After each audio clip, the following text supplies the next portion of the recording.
Hi all, and welcome to Seizure Talk, episode 4, the diagnosis. Hot topic. I wanted to talk about this one for a while with you guys. A diagnosis. So, I think this is something that can mean different things to different people. So, yes, we all get diagnosed, but it's different for different people, and what I mean that is on an emotional scale. I'll take you back to my diagnosis. I was 10 years old when I got diagnosed. Some of you may remember from my first episode, it happened after my father passed away.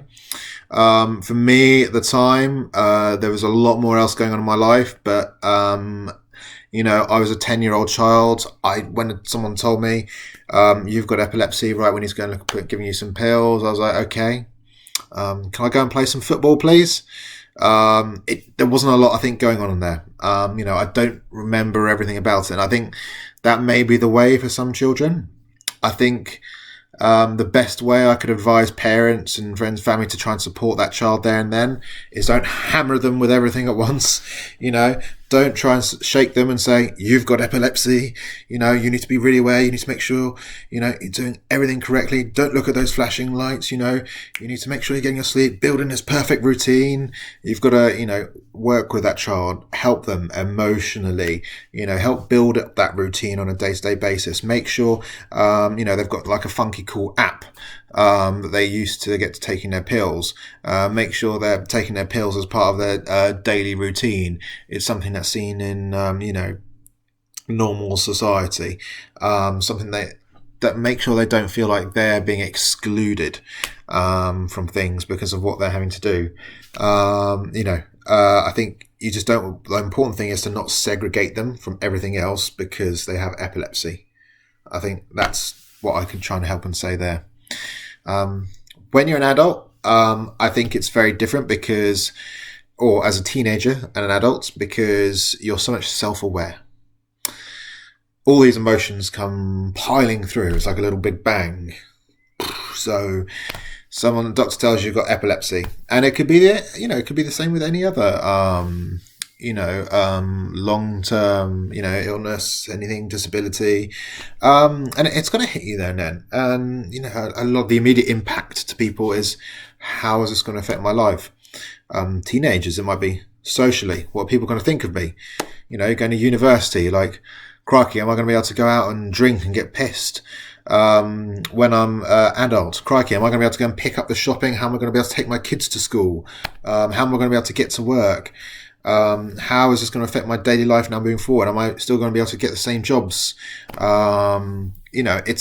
can be a really big change for some people. So, what I would say in terms of trying to deal with this emotionally, and this just goes back to, I think, what I've harped on about a lot of videos, is I would say to people, you've got to talk about it. So, as soon as you get that diagnosis, some people, they may feel like opening up to the families, they may not. Usually what I've seen is people, you have that best mate.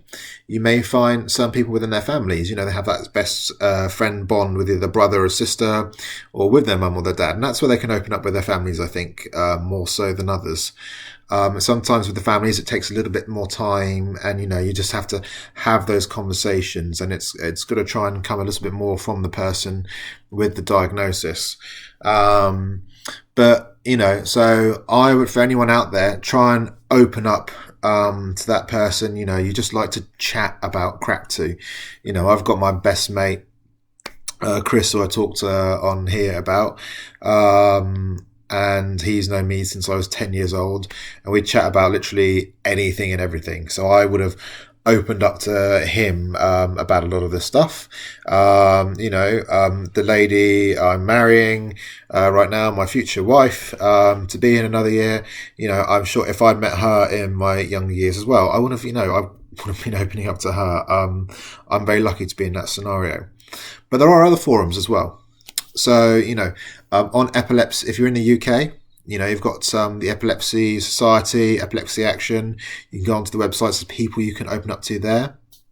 Through the NHS in the UK, they have specialist nurses. You can open up to them, speak to them, make an appointment with them. your neurologist. Go and speak to your neurologist if you're having problems. You can get appointments as well with psychologists. So I had an appointment about 4 or 5 years ago. Originally, it was actually for a sleep therapist with a psychologist. I wasn't sleeping for about a year, but it turned out more of a combination, and a lot of it apparently was because I hadn't accepted my condition, epilepsy. And she was really helpful. That was probably part of the turning point as well, which helped me then open up into my friends and my family and really speak about my epilepsy and be really open with everyone.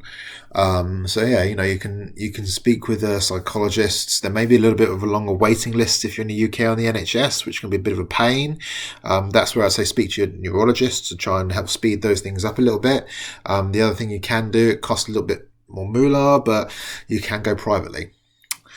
But yeah, there are lots of forums you can open up to. And as I said, please feel free to, if you ever want to, message me in my comments and I will happily answer whatever questions or worries you may have if you feel like opening up to me on this forum here. So please feel free.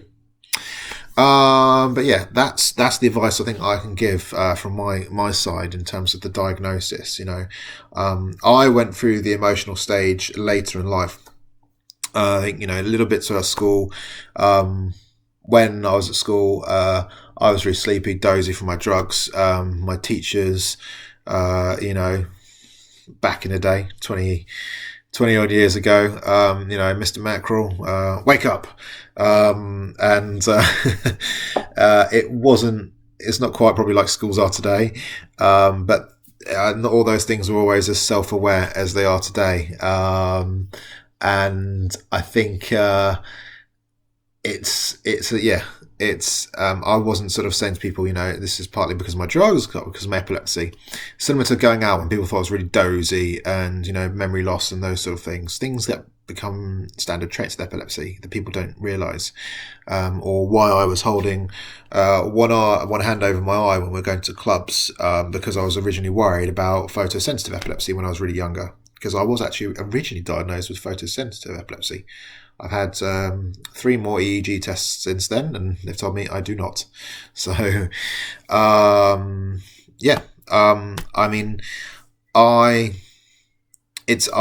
I was too worried to open up to people, but then when I finally did, I just speak to people openly and freely, and it's been great since. It's been fantastic. But yeah, you're gonna have that pent up emotion. It's gonna be like a big bang. Best thing to do is talk about it. It's not going to go away. There are some things that are going to change in your life, but that's where you need people to support you and be with you around them. So stay close to your friends, stay close to your family. They're going to be, your strength. They're going to be the ones that are there for you, and you'll be there with them in tandem. So stay strong, be happy. Thank you very much, guys. Great to speak to you again. Next week I'm going to be speaking about drugs and medication and epilepsy, the love, the hurt, the worry, and I look forward to speaking to you soon. Cheers, guys. Thank you.